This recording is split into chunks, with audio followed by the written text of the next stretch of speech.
सभी को नमस्कार। हिंदी विज्ञान मंच पर आपका स्वागत है। 15 मार्च 2025 को 12th क्लास का हिंदी ऐच्छिक का फाइनल एग्जाम है। इस वीडियो में मैं आपके साथ क्लास 12th हिंदी ऐच्छिक का पिछले साल कंपार्टमेंट एग्जाम का पेपर डिस्कस करूंगा। मैं आपके साथ सेट 1 डिस्कस करने वाला हूं, इसलिए वीडियो को पूरा देखना, क्योंकि प्रीवियस ईयर क्वेश्चन पेपर से आपके पेपर्स में कुछ प्रश्न रिपीट हो जाते हैं। जो पहला प्रश्न है वो अपठित गद्यांश के आधार पर है। निम्नलिखित गद्यांश को ध्यान पूर्वक पढ़कर उस पर आधारित प्रश्नों के सर्वाधिक उपयुक्त उत्तर वाले विकल्प चुनकर लिखिए। बेटा, इस प्रश्न में करना क्या होता है, आपको पहले इस गद्यांश को ध्यान पूर्वक पढ़ना होता है, इसका अर्थ ग्रहण करना है, इसको समझना है, उसके बाद प्रश्नों के उत्तर देने होते हैं। लेकिन अगर आप इसको पढ़कर समझने में असमर्थ हैं तो आप क्या करेंगे, सीधा पहले प्रश्न पढ़ेंगे। बेटा, प्रश्न पढ़कर आप फिर उसका उत्तर उस गद्यांश में खोज लेंगे। पहला प्रश्न है, गद्यांश के अनुसार मानव को जीवन में मित्र की तलाश क्यों रहती है। अब इसका उत्तर देखते हैं कि मानव को जीवन में मित्र की तलाश क्यों रहती है। आप गद्यांश पढ़ें और दूसरी लाइन में लास्ट में देखिए, मनुष्य जीवन के पथ पर एकाकी चलने में कठिनाई का अनुभव करता है, उसे ऐसे व्यक्ति की खोज रहती है जो उसके हर्ष और विषाद में साथ देने वाला हो। खोज यानी तलाश। तो जीवन में पथ पर एकाकी चलने में कठिनाई होने पर वह मित्र खोजता है। तो उत्तर आप देख लीजिए। अब बेटा, इसका उत्तर बन जाएगा सी, एकाकी जीवन की कठिनाइयों से बचने के लिए। प्रश्न नंबर 2 देखिए। अब सच्ची मित्रता का क्या लक्षण है।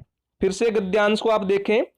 सच्ची मित्रता का लक्षण हमें देखना है, तो पहली पंक्ति में आप देखिए, सुख तथा दुख में साथ देने वाला तथा समान क्रिया वाला मित्र कहलाता है, यानी सुख और दुख में साथ देने वाला। अब आप ऑप्शन देख लीजिए। जो प्रश्न नंबर 2 में ऑप्शन बी देखिए, सुख दुख में साथ निभाना सच्ची मित्रता का लक्षण है। अब प्रश्न नंबर 3, गद्यांश के अनुसार सज्जनों की मित्रता है। बेटा, अब इसको भी आपको ऊपर गद्यांश में ढूंढना है कि सज्जनों की मित्रता है। अब आपको यह पंक्ति ढूंढनी है। आगे देखिए, सज्जनों से मित्रता की छाया दोपहर के बाद की छाया की तरह बढ़ती जाती है, यानी सज्जनों से जो मित्रता होती है उसकी छाया दोपहर के बाद की छाया यहां कहा गया है। तो आप उत्तर देख लीजिए। अब प्रश्न नंबर 3 में इसका उत्तर है बेटा ऑप्शन सी, दोपहर बाद की छाया। प्रश्न नंबर 4 देख लीजिए। अब दुर्जनों की मित्रता रूपी छाया दोपहर में ही छोटी हो जाती है, इस कथन का आशय है। अब फिर से हम गद्यांश को देखते हैं कि दुर्जनों की मित्रता रूपी छाया, ये बात हमें ढूंढनी है। ऊपर गद्यांश में दोबारा चलते हैं। आप देखिए इसके बाद, इसके विपरीत दुष्टों से मित्रता सुबह की छाया की तरह पहले तो काफी बड़ी लगती है, लेकिन बीच दोपहर में ही छोटी हो जाती है, अतः मित्र के चयन में सावधानी रखनी चाहिए। इसका मतलब क्या है, दोपहर में छोटी हो जाना मतलब ऐसे मित्र आपको बुरे समय में छोड़ के भाग जाते हैं। चार का ऑप्शन बनेगा बेटा बी, संकट आते ही दुर्जन मित्र को बीच में छोड़ देते हैं। प्रश्न नंबर 5, वास्तविक मित्रता के लिए गद्यांश में कहा गया है। अब एक बार फिर से आप गद्यांश को देखें, वास्तविक मित्रता के लिए क्या कहा गया है यहां पढ़ के देखें। किंतु यदि मित्रता असली हो तब तो वह स्वर्गीय प्रकाश है। बेटा, असली यानी वास्तविक, असली को वास्तविक भी कहते हैं, वास्तविक मित्रता स्वर्गीय प्रकाश है, और यदि नकली हो तो नारकीय अंधकार। तो उत्तर आप देख लीजिए। अब प्रश्न नंबर 5 का उत्तर वास्तविक मित्रता के लिए कहा गया है ऑप्शन डी, स्वर्गीय प्रकाश। अगला प्रश्न देख लेते हैं, गद्यांश के आधार पर मित्रता कैसी होनी चाहिए, इसका उत्तर देना है। बेटा, हमने ऊपर पढ़ा था कि जो गद्यांश के आधार पर मित्रता कैसी होनी चाहिए, दोपहर के बाद की छाया की तरह, ऑप्शन बी। मैं ऊपर दोबारा गद्यांश में नहीं जा रहा हूं। प्रश्न नंबर 7, पीछे से लंगी मारना का अर्थ है। बेटा, पीछे से लंगी मारना होता है टांग खींचना, किसी को परेशान करना, बाधा उत्पन्न करना। एक बार गद्यांश में आप देख लें। ठीक विपरीत कपटी मित्र बड़े घातक होते हैं, उनकी मित्रता केवल शब्दों की मित्रता होती है, ये मित्र को ललकार कर आगे तो बढ़ा देते हैं, किंतु पीछे से लंगी मारने में उन्हें न संकोच होता है और न लाज ही आती है। मतलब पीछे लंगी मारना मतलब अवरुद्ध उत्पन्न करना, बाधाएं उत्पन्न करना, उन्हें परेशान करना। तो इसका उत्तर क्या बन जाएगा बेटा, 7वें का उत्तर पीछे से लंगी मारना का मतलब है ऑप्शन बी, बाधा उपस्थित करना। प्रश्न नंबर 8, गद्यांश के संदर्भ में निम्नलिखित कथनों में कौन सा कथन सही है? बेटा कौन सा सही है यह आपको बताना है। इसका ऑप्शन ए देखे पहले ही, सच्चा मित्र संकटों के पहाड़ को दूर करता है। बेटा यही सही बात है। प्रश्न नंबर 9, गद्यांश में दीनता और संकट में साथ छोड़ने वाले मित्र की तुलना की गई है। अगर आप गद्यांश को पढ़ेंगे तो इसका ऑप्शन आपको ए मिलेगा, नीचे विष ऊपर दूध से भरा कुंभ, मतलब धोखा देने वाला। और प्रश्न नंबर 10, गद्यांश में उत्तम मित्रता मानी गई है। उत्तम मित्रता किन की मानी गई है बेटा? असमान व्यक्तियों के बीच होने वाली मित्रता को सच्ची मित्रता कहा गया है। ठीक है, अब अगला प्रश्न है प्रश्न नंबर 2, यह अपठित पद्यांश के आधार पे है और एक पद्यांश यहां दिया गया है। उस पद्यांश को पढ़ के आपको फिर से एमसीक्यू के उत्तर देने हैं। बेटा पद्यांश थोड़ा आपको जटिल लगता है, इसको भी आपको पहले पढ़कर अर्थ ग्रहण करना है, लेकिन अगर आप अर्थ ग्रहण करने में असमर्थ है तो वही काम आपको करना है। पहले आपको प्रश्न पढ़ना है और प्रश्न पढ़ने के बाद उत्तर का चयन करना है। प्रश्न नंबर 1, पद्यांश में कवि ने मन के भावों को क्या माना है? अब इसका उत्तर आप देखें, जो मन के भाव है उसको क्या मानना है। पद्यांश पढ़ते हैं कि जब जब दुख की रात घिरी तब तब मैं गाना खुलकर गाता रहा, अंधेरे में मेरा स्वर और उदात हो गया। तो अंधेरे में जो भाव है उनको क्या मानना है? अंधेरा मानना है। तो उत्तर आप क्या बताएंगे? बेटा इसका उत्तर बनेगा बी, घोर अंधेरा। प्रश्न नंबर 2, कवि ने विपरीत परिस्थितियों का सामना किया है। अभी पहली पंक्ति मैंने पढ़ी थी, उसमें एक शब्द आया था कि तब तब मैं गाना खुलकर गाता रहा, तो गाना गाकर कवि ने सामना किया है। तो उत्तर क्या बनेगा बेटा इसका? इसका उत्तर आएगा बी, गाकर। प्रश्न नंबर 3, घोर अंधेरी रात देखकर कवि ने क्या किया? बेटा घोर अंधेरी रात देखकर कवि ने क्या किया? मार्ग प्रशस्त करने के लिए अकेला ही आगे बढ़ता गया। मैं आपको दिखा देता हूं उत्तर इसका। दीप स्वरों के पथ पर रखता मैं एकाकी बढ़ता रहा। बेटा एकाकी यानी अकेला, अकेले ही आगे बढ़ता रहा। उसके बाद इनकी उनकी आशा मुझे नहीं थी, विष पाई था, विष पाई विष को पीने वाला, यह भी बात आगे आएगी। अगला प्रश्न है कि कवि ने अमृत की चाह क्यों नहीं की? अभी मैंने आपको बताया था कि कवि विष पीने का आदी था। उत्तर आपका बन जाएगा बी। प्रश्न नंबर 5, आघातों प्रत्याघातों में का आशय है। बेटा आघातों में और प्रत्याघातों में जो आशय दिया गया है वह है विघ्न बाधाओं का। ठीक है, अगला प्रश्न है प्रश्न नंबर 6, कवि का उद्घोष क्या है? कवि का उद्घोष है हार नहीं स्वीकार करने का। तो उत्तर आपका बनेगा बी। प्रश्न नंबर 7, उत्पादों शब्दों से कवि का अभिप्राय है। बेटा उत्पादों से आप भी समझते हैं, उत्पाद मतलब उपद्रव होता है, उपद्रवों से इसका अभिप्राय है। प्रश्न नंबर 8, दुख की व्यथा सर्वव्यापी है, इस भाव को व्यक्त करने वाली पंक्ति है कि सबके प्राण तड़पते हैं जाने अनजाने, कि सबके अंदर दुख व्याप्त होता है। यह इसका उत्तर बनेगा।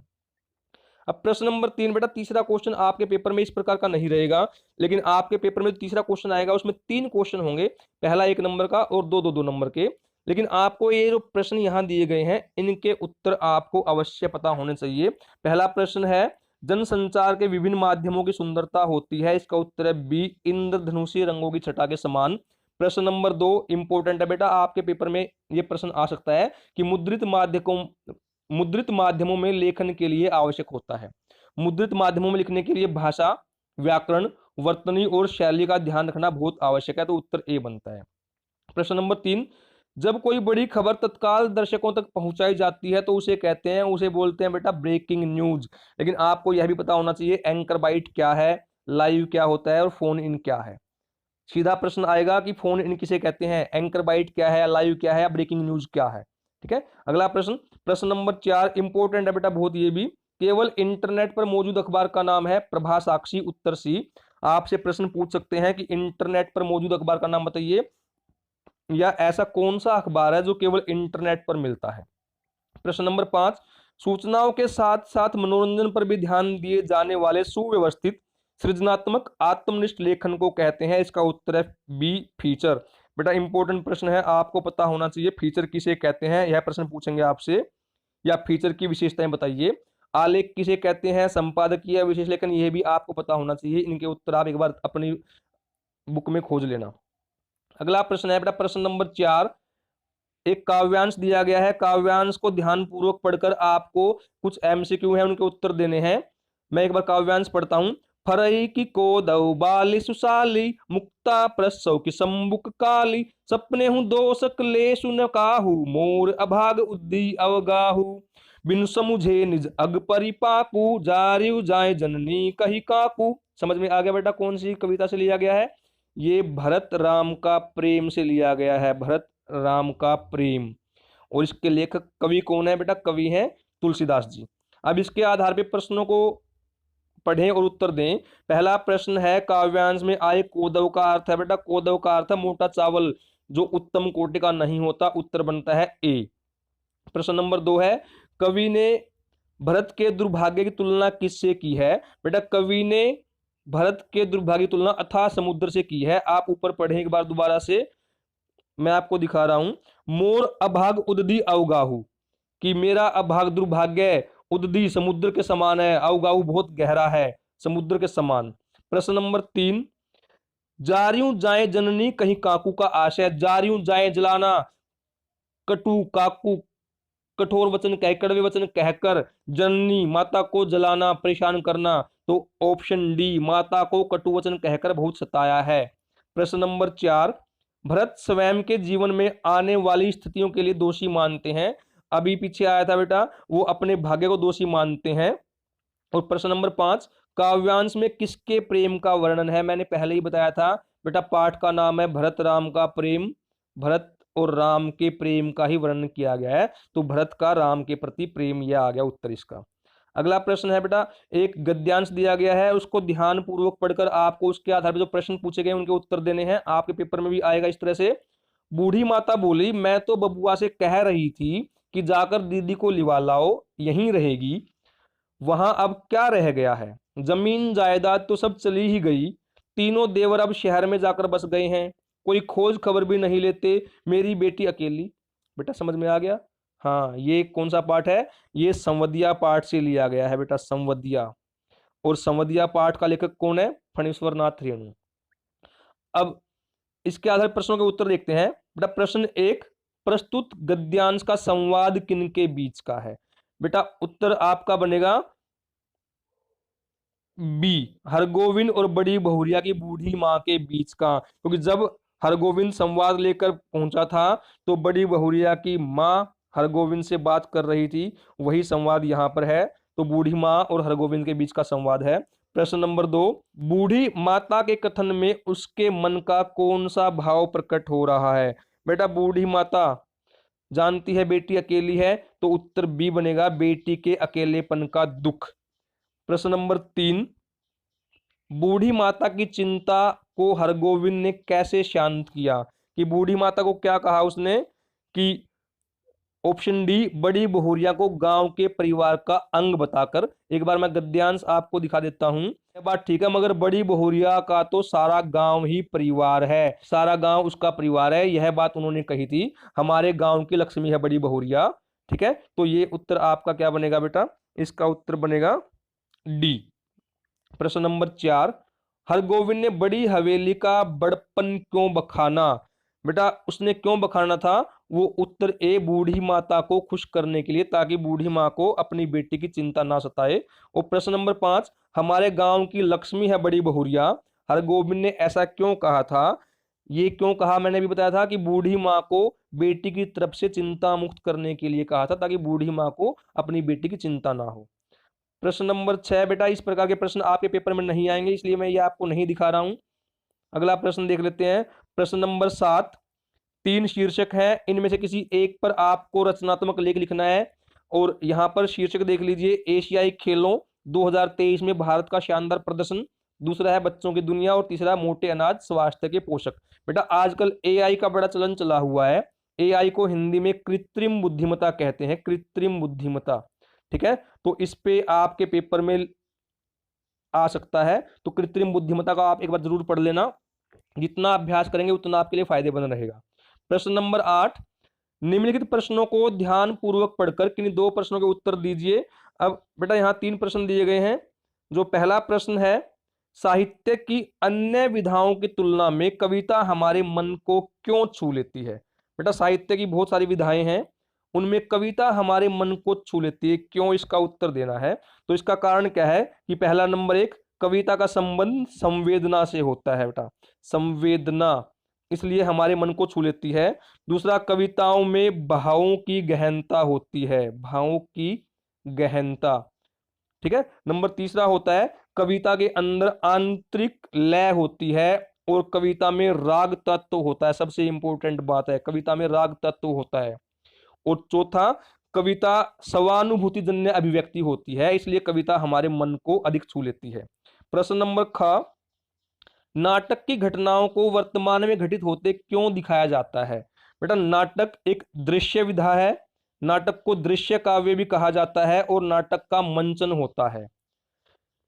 नाटक के सभी दिशा निर्देश, चाहे वे भूतकाल के हैं चाहे भविष्य काल के हैं, हमेशा वर्तमान में लिखे जाते हैं। ठीक है, इसलिए सभी घटनाओं को वर्तमान में घटित होना दिखाया जाता है। अब नाटक में भूत या भविष्य की घटनाओं का मंचन वर्तमान में करना होता है। अगली बात कि भूतकाल या भविष्य की जो घटनाएं हैं उनको केवल हम पढ़ या सुन सकते हैं, लेकिन उन्हें घटित होते हुए नहीं देखा जा सकता, इसलिए भूतकाल और भविष्यकाल की सभी घटनाओं को हमें केवल वर्तमान में दिखाना जाता है, इसलिए नाटक की घटनाओं को वर्तमान में घटित होते ही दिखाना पड़ता है। प्रश्न नंबर ग, कहानी में संवाद के लिए किस प्रकार के संवादों को महत्वपूर्ण माना जाता है। बेटा बहुत ही इंपॉर्टेंट प्रश्न है, आप इसको जरूर याद कर लें। जो कहानी के जो संवाद होते हैं, नंबर एक, वो संवाद सरल होने चाहिए। नंबर दो, संवाद संक्षिप्त होने चाहिए, संक्षिप्त का मतलब छोटे होने चाहिए बेटा, संवाद सरल और संक्षिप्त होने चाहिए। नंबर तीन, पात्रानुकूल संवाद होने चाहिए। पात्रानुकूल का मतलब क्या है, जो कहानी का नायक या नायिका है उनके अनुकूल संवाद होने चाहिए। नंबर चार है, भावों के अनुकूल संवाद होने चाहिए, भावानुकूल संवाद होने चाहिए। ठीक है।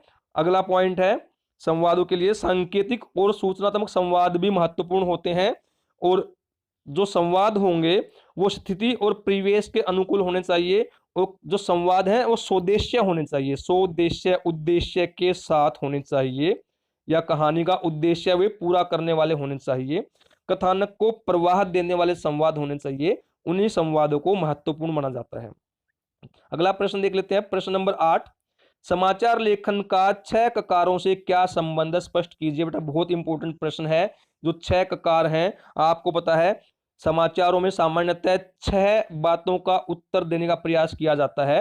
वो बातें कौन कौन सी हैं कि क्या हुआ, कब हुआ, क्यों हुआ, कैसे हुआ, कहां हुआ और किस लिए हुआ। ये सभी जो बताई गई हैं 6 ककार हैं, इनमें से 4 ककार तो समाचार के इंट्रो में आती हैं, इंट्रो या मुखड़ा में। इंट्रो या मुखड़ा में कौन कौन सी ककारें आएंगी, 4 ककार आएंगी बेटा, क्या, कौन, कब और कहां। ये 4 ककार समाचार के इंट्रो में आती हैं। अब उसके बाद क्यों और कैसे, ये समाचार की बॉडी में आती हैं। तो बॉडी में 2 ककार आ गई, क्यों और कैसे। इन दोनों ककारों को हम बोलते हैं वर्णनात्मक और विश्लेषणात्मक ककार। ठीक है, जो पहली 4 ककार हैं उन्हें बोलते हैं सूचनात्मक ककार, और जो 2 क्यों और कैसे हैं ये है वर्णनात्मक और विश्लेषणात्मक ककार। इसलिए ये समाचार के लिए बहुत ही महत्वपूर्ण है। अगला प्रश्न है, प्रश्न ख, एक अच्छे साक्षात्कार के लिए किन बातों को आवश्यक माना जाता है। बेटा साक्षात्कार होता है इंटरव्यू। अब किसी का इंटरव्यू लेना है तो कौन कौन सी बातें आवश्यक होनी चाहिए। तो पहली बात है नंबर 1, विषय का पूर्ण ज्ञान। जिस व्यक्ति का आप इंटरव्यू लेने जा रहे हो उस विषय का आपको पूर्ण ज्ञान होना चाहिए। ठीक है, और उस व्यक्ति की समझ आपको होनी चाहिए। दूसरा है आत्मविश्वास और धैर्य। तीसरा है व्यवहार कुशलता। चौथा वाक्पटुता और कूटनीति। पांचवा संवेदनशीलता। और छठा सबसे इंपोर्टेंट प्रश्न पूछने की कला। आप किस प्रकार से प्रश्न पूछ रहे हैं उस व्यक्ति से, यह बहुत आवश्यक है। प्रश्न नंबर 10 का, यह दीप अकेला कविता में कवि ने किस बात पर बल दिया है और क्यों। बेटा यह दीप अकेला में आपको पहले मैं बता दूं, जो दीप है, दीप होता है व्यक्ति का प्रतीक, व्यक्ति या व्यष्टि, और जो पंक्ति है वो है समष्टि या समाज का प्रतीक है। तो इसमें कवि ने क्या बल दिया गया है कि जो व्यक्ति है, व्यक्ति का समाज में विलय हो जाए, इस बात पर बल दिया है, व्यक्ति का समाज में विलय। इस बात पर कवि ने बल दिया गया है। क्यों? क्योंकि सामाजिक सत्ता में विलय होने पर ही व्यक्ति की सत्ता सार्थक हो जाती है। दूसरी बात, अब क्यों बल दिया गया है इसका उत्तर दे लेते हैं, क्यों कहा गया है। पहला है कि व्यक्ति के जुड़ाव से समाज मजबूत होता है। दूसरी बात, व्यक्ति के गुणों से समाज का भला होता है और व्यक्ति की उपयोगिता सार्थक हो जाती है। और तीसरा, व्यक्ति के विकास में समाज का भी योगदान होता है। अगला प्रश्न, प्रश्न है, 12 मासा कविता में कवि ने अघन मास की किन विशेषताओं का उल्लेख किया है और नायिका पर उनका क्या प्रभाव पड़ता है, अपने शब्दों में लिखिए। बेटा 12 मासा कविता अघन मास से शुरू हुई है हमारे सिलेबस में, और वहां आपने देखा होगा, अगहन दिवस घटा निशी बाढ़ी, दूभर दुख सो जाए किमि काढ़ी, कि अघन के महीने में जो दिवस है यानी दिन है, दिन छोटे हो जाते हैं और रातें बड़ी हो जाती हैं। पहली बात तो ये बताई गई है। और फिर अघन के महीने में हृदय को कपा देने वाली ठंड पड़ती है, यह बात बताई गई है। अब इसका नायिका पर क्या प्रभाव पड़ता है, इससे विरहिणी नायिका की जो विरह पीड़ा है, विरह वेदना है, वो और बढ़ जाती है। वो पूरी रात दीपक की बाती की तरह जलती रहती है। अब नायिका ने ना तो रंगीन वस्त्र धारण किए हैं और श्रृंगार के प्रति भी उदासीन हो गई है। ठीक है, तो ये अपने शब्दों में आपको बताना है।